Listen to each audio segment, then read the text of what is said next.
Well, with the new WWE Network, ECW's played extensively, and even now some specials with ECW Exposed and the old editions of Hardcore TV and all the pay-per-views. And one of the questions that always gets asked is why is it still relevant in 2014? And I think it's because it was so groundbreaking and an alternative in a time when wrestling was in a phase of the straight line. WCW was doing their thing, WWF was doing their thing, and nobody wanted to take that next step into like the unknown, and that's what Paul Heyman did.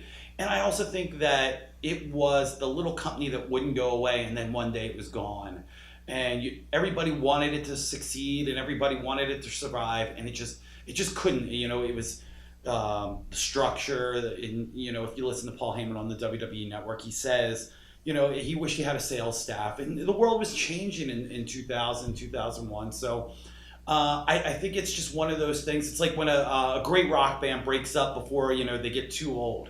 Where WCW was to the point where people wanted it to go away because they didn't like the booking, or they were tired of the same old stuff. Where ECW, it was, you always wanted to see more. So I think it was, sometimes and it's an awful morbid joke, but like sometimes people die at the right times. You Kurt Cobain and Janis Joplin and Jimi Hendrix, and you throw ECW in there. They died before it got stale, and I think that's what keeps it relevant.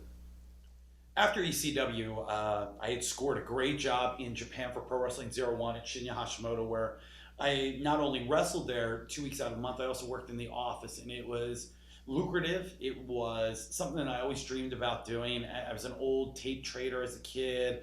I had loved all Japan and New Japan Pro Wrestling, and it was one of my dreams, where a lot of kids' dreams are to go to the WWE. So after ECW and WCW closed, it wasn't even in my mind of like, oh man, I really wish I could make the jump to WWE. And it's funny, when the whole invasion started at then WWF with ECW coming in, I was sitting in my hotel room in Tokyo, and I thought, never once did I think like, oh, I should be there.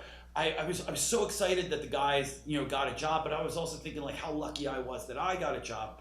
So years later, I never thought, I had always seen myself as maybe like a Stan Hansen, where I would have a lifelong job in Japan. But the economy the way it is, and with Shinya Hashimoto's untimely passing, business had dropped so far down that it wasn't cost effective to bring me over anymore frequently. And that's the times when I thought, man, I really wish I could have got a shot in the WWE and be part of that structure. But no regrets. People have asked me like, oh, did you ever think that you would make the leap into there? And I really never did. So I guess it's like, if like my career ended tomorrow, I can't say like I regret not going. But would I have loved to been in the middle of the ring at a WrestleMania? Oh heck yeah, man! Like I don't think anybody could say that they wouldn't want that.